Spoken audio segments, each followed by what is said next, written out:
and we asked him to weigh in on the great New England debate.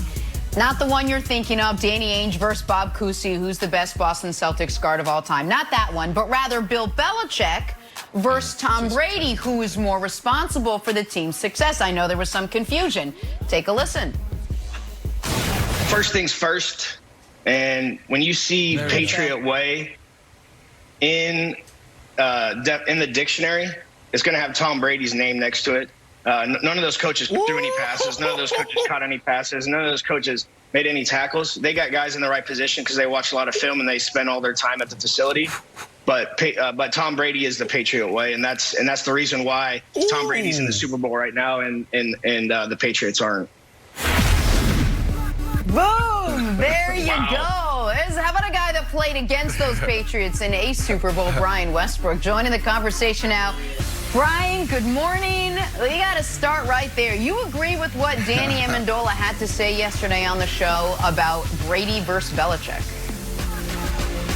Well, you know, Jenna, good morning. I do not agree with them. And I think we come from a couple different perspectives, myself and Danny Amendola, because I remember 2002. And I remember 2004, we played them in the Super Bowl. And I remember 2005 when they went back-to-back, the Patriots did. Those were defensive-led football teams. I remember Richard Seymour and Rodney Harrison and Willie McGinnis, Mike Vrabel, all those defensive guys. Those were defensive-led football teams. Those guys set the tone for the Patriot Way. They set the tone that allowed Tom Brady to grow into the leader that he was. And then when you think of Amendola, you're starting to think of the Super Bowl 2015, 2017, 2019. By that time, Tom Brady had accepted and adapted into the Patriot Way. And at that point, now it was about Tom Brady, the way that he prepared, the way that he allowed himself to be coached, his mental awareness. But most importantly, it was about he was never satisfied. He never allowed the completion of winning Super Bowls,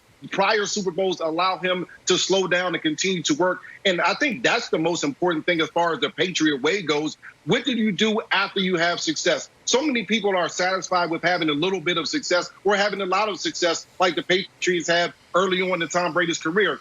But it's the greats, the true greats, that are never satisfied like Tom Brady wasn't after those first 3 Super Bowls, Nick. All right, so I thought in real time, and even more so after hearing it, that this is a little unfair of Danny.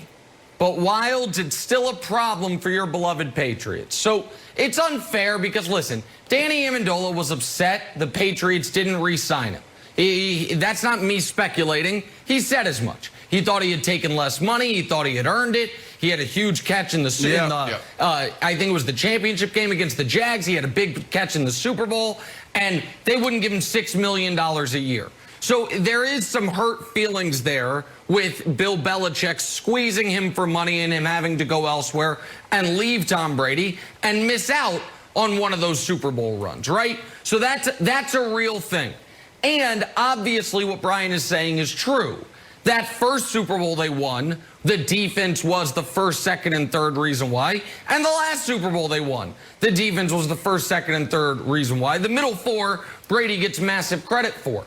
But Wilds, here's the problem. Yeah, buddy. As the brilliant Slim Charles once said to Avon Barksdale, if it's a lie, we fight on the lie. And whether it's true or not, if that is the belief amongst players, amongst the league, amongst people that the Patriots are going to try to bring in, that is a problem.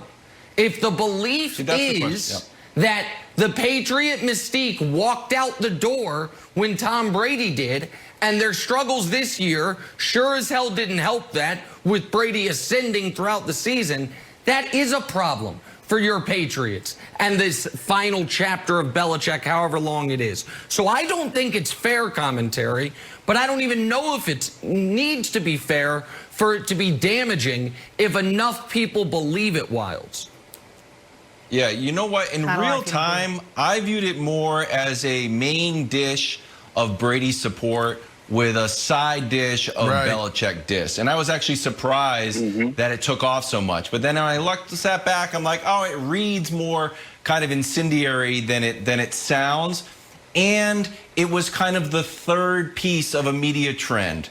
that Belichick was under attack for sort of giving up on Tom Brady, even though Tom Brady put his house up for sale in the summer and then played that whole season. Then all of a sudden it's Belichick's fault, as if that had something to do with it. Number 2 was the Stafford report. The Stafford report that he didn't want to play anywhere was sort of like the second knife. And then Danny Amendola comes in with a little knockout jab. So I think those 3 sort of things kind of made the narrative spin a little faster, Brandon. And I think Nick is right. Belichick's got the 4th most cap space now.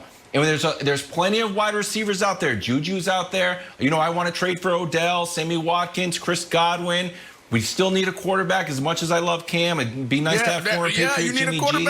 If any little things pop up where they're like, I don't want to go to Foxborough, I think everyone's going to be like, man, I don't know if this hard-nosed Patriot way thing that Bill has been running maybe needs to soften up if we can't even attract free agents anymore. Look, I mean, I appreciate the discussion, but it's not either or, it's both. Like, you got to think about Bill Belichick as the leader. He's the one that established or created the Patriot way.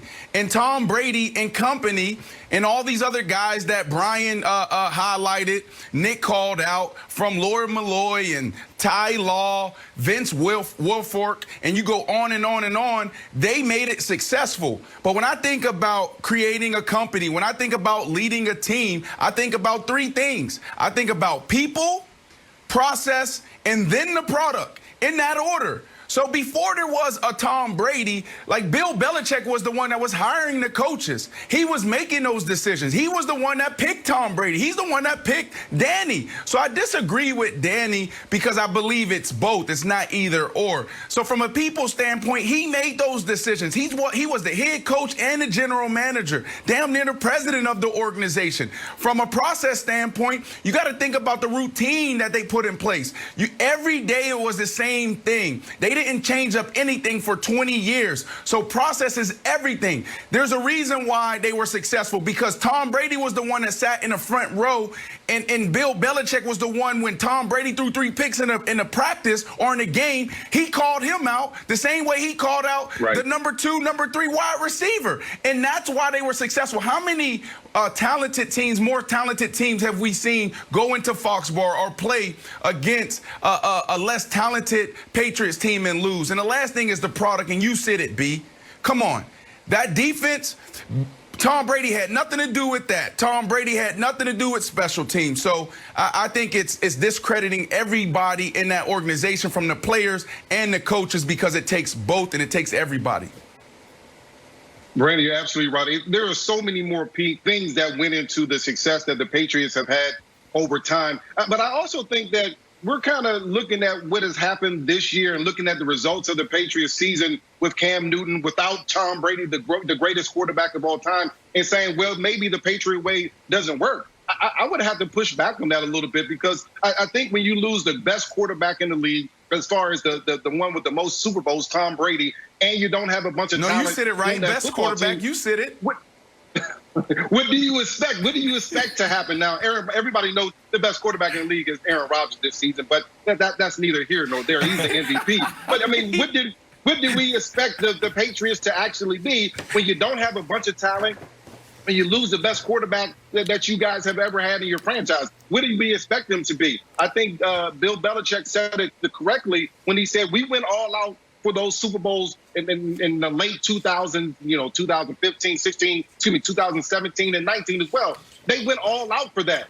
And because of that, they are shortage on players. What do we really expect from them, Kevin, when you think about it? Right. So sorry. I apologize. I was marking down more bulletin board material from what Brian Westbrook just said. The best quarterback in the league. Mark it down. Bulletin board material. You heard it, Patrick. He called it Aaron Rodgers. Aaron Rodgers at home right now. Yeah, best quarterback in the league. Write it down. I want to make this clear to the audience. I am not agreeing with Danny Amendola. I think every point Brian and Brandon made is spot on. And I think that people are lying to themselves if they think Tom Brady, as great as he is, was destined to become Tom Brady when he's a 6th-round pick who his rookie season was the 4th quarterback on the depth chart. And it was the Patriots coaching staff. Look that up. They kept 4 because they saw something in Tom that they didn't want to let go. They then cultivated it. They also had the courage of their convictions. Bill Belichick had just made Drew Bledsoe the highest paid player in the history of football. And he kept him on the bench after the Mo Lewis hit once he recovered from it because he saw something in Tom. So obviously this was a symbiotic relationship. And I think it's very obvious that Brady became Brady in large part because of Belichick. Not that dissimilar to Michael Jordan and Dean Smith. Like, I think that they helped each other massively. The point I'm making is, as much. I don't know how much that matters. I don't know how much the actual history matters compared to what the current narrative is. And if the current narrative is, it's not fun there, they've lost their magic, they let Brady go out the door, they don't pay guys, they show no loyalty to guys, and by the way, you're not winning championships, then the hell does anyone want to go there for? So that's what I'm saying they have to fight against, Brandon, is the narrative of it. Look, Nick, this may be the second greatest debate